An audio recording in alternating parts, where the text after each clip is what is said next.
Hey everybody, welcome back to the channel. Today we're going to talk about Jeep Europe's lineup getting a makeover for 2025. Now I wanted to talk about this on my live stream earlier today, however my internet just kept crashing and I ended up talking for like 20 minutes without knowing that the live stream was down. It for some reason YouTube and my internet did not want to like match up and do anything today, so I gave up. I'm sorry, there was like 50 people watching me last time I looked and then all of a sudden there was nothing, so I'm sorry. Hopefully you guys forgive me about that, but I want to talk about this because this is there's a lot of new information coming out, and like I said, the company is changing very quickly. So the interesting thing about Jeep Europe, we don't talk a lot about Europe, like the European market here on this channel, just for the fact that, obviously I'm in the United States and that's where a majority of the people that watch this channel are from. But on Mopar Insiders, we have a huge European, following, to the point where it's about 20% of our followership. And Jeep has done really good for 2024 over there with the success of the Jeep Avenger. Now, if you're not familiar with the Jeep Avenger, it's a subcompact B-segment SUV that's actually smaller, slightly smaller than the Renegade. But it's very appealing. It's built in Europe, in Poland, to tell all the technical stuff about it. It was designed in the European Jeep studio. So you would think with being a focused vehicle for Europe, it would do really good, and it has.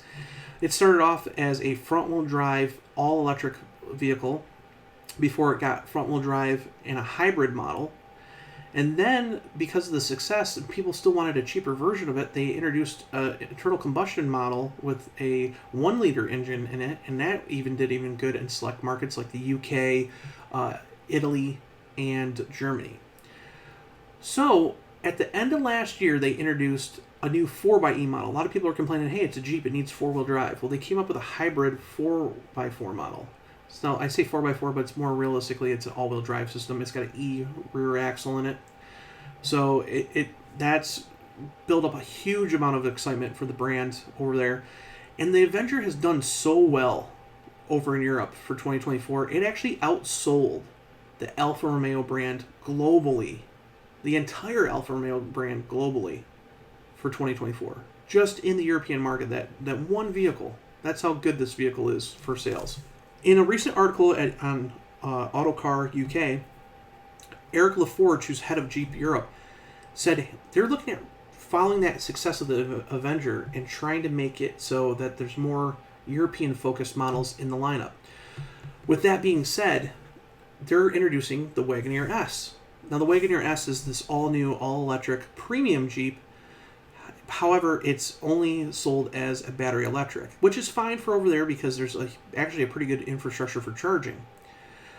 But it's going to ultimately replace the Grand Cherokee in the lineup for over there. The Grand Cherokee is slightly bigger. It's an E-segment vehicle. It's a plug-in hybrid, which a lot of people like the plug-in hybrids. However, because of it being built in the U.S., this is where the Wagoneer S is built in Mexico, they can make the Wagoneer S cheaper than the Grand Cherokee 4xe, making it more appealing. It's slightly smaller because we know the roads over in Europe are obviously smaller than what they are here in the U.S., so it makes a better fit for the lineup over there. So, again, the Grand Cherokee, the U.S.-built Grand Cherokee, will not be sold in Europe in 2025. Then we're going to talk about the Wrangler. Now, how iconic is the Wrangler? It's the most iconic vehicle that Jeep builds, right? Built in Toledo, Ohio. There's no other plant that builds it. So all of the Wranglers that are sold over in Europe are built here in the U.S. However, again, the Wrangler doesn't sell a lot of models in Europe. It's a bigger vehicle. Its footprint is bigger than what most cars are over there. Even if with being a plug-in, it's expensive compared to most vehicles. So you're driving basically another E-segment SUV over there. So it really hasn't been really successful in sales, to the point where they're going to replace it. And they're looking at replacing it with the new upcoming Jeep Recon. Now, the Jeep Recon, if you're not familiar with that vehicle is going to launch next month, February 24th to be exact, in Toluca, Mexico, alongside the Wagoneer S. And the interesting part about this vehicle is it's going to be a global Jeep as well, just like the Wagoneer S. So it's a D segment, slightly smaller than Grand Cherokee. Looks a lot like, it has a lot of design elements from the old 1984 to 2001 Jeep Cherokee XJ. But unlike that vehicle, it's going to have some Wrangler kind of characteristics. So you're going to be able to remove the doors. It's going to have a retractable roof on it, so you can actually open it up to get a full open air experience. And it's going to be launched as a battery electric vehicle. Now, Antonio Filosa, who's the CEO of Jeep, has made it, no secret that they're looking at building a hybrid version of this vehicle. So that probably will go over to Europe as well as the US for the Recon. So that alone should really boost sales over there compared to the Wrangler. A smaller vehicle, more affordable, open air experience. So those are big changes for Jeep going into 2025 for Europe.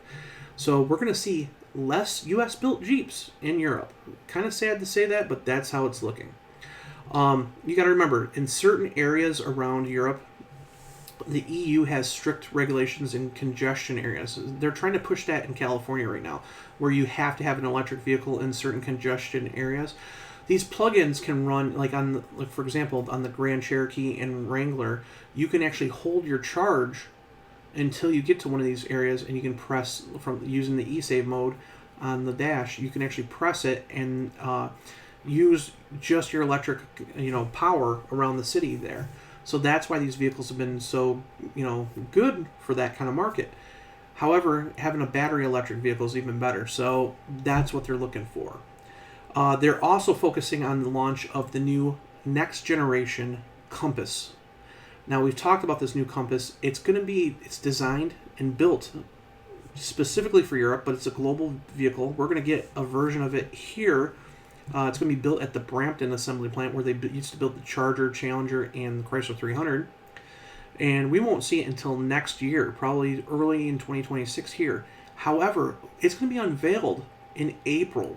Jeep has actually come out and said, hey, we're going to show it off to Europe in April because they're going to launch it there this year at the Melfi plant. The Melfi plant actually is the plant that built the Jeep Renegade that we got here, and they build the European Jeep Compass.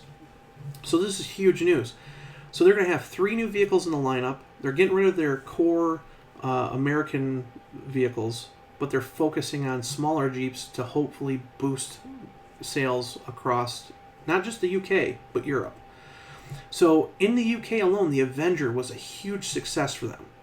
Now keep in mind, Jeep, only has about 1% of the market in the UK.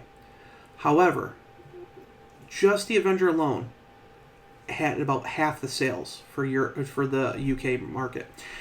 They went from selling about 250 Jeeps to 300 Jeeps a month to close to 1,000 this past year. So Jeep has tripled in size, and it's getting bigger and bigger and bigger. And that's what Jeep wants. They want to reach that 1 million global sales goal. That's just what they're going to have to do. So by introducing, smaller vehicles, it looks like it's going to probably be really beneficial for Europe. So again, they're going to get the Compass before us. We're going to see it actually in Europe first, South America second, because they build it down there as well. It will not be released. We know this for a fact that it will not be released in India. Now, the Jeep Compass is currently built in India as well for that specific market with right-hand drive and that. However, they can't afford the new Compass.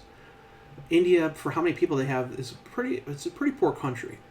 So what they're going to do is they're going to continue production of the current Compass for at least 4 more years using diesel power. So they will continue on with the old Compass while everybody else gets the new one. So, but we won't see it again. From what I've heard, Brampton will start production in early Q1 of 2026 of the new Compass. So we probably will see it by the end of the year at the auto show circuit. But in April, we'll get our first look at what the European version looks like. It'll look the same on the exterior, but as for powertrains, it might be a little different. For Europe, what we're hearing for the Compass is it's going to be BEV only for 4x4. So here we'll probably get a different version of it. We'll probably get a gas 4x4, but in Europe it'll be BEV only for 4x4. Then they're going to get a hybrid model for sure with front-wheel drive, and probably in select markets like the ones that have been pushing it back against the EU emissions, so like Germany, Italy, and the UK, they will probably get internal combustion engines as well. So keep that in mind. But this is big news. Like I said, We're moving away from the U.S. built Jeeps, and we're going to European Jeeps and even Mexican Jeeps. So a little different for the brand, but it's going to be make those people down in Toluca, Mexico happy that they're building an actual global Jeep. Now, keep in mind the Wagoneer S and the Recon are built as global Jeeps. They're going to be sold in Europe, North America, probably not South America. You might see them in select numbers in South America, but definitely Asia and Australia for sure. So, and I should say New Zealand as well. So, until the next time, take and subscribe, and I'll see you in the next video.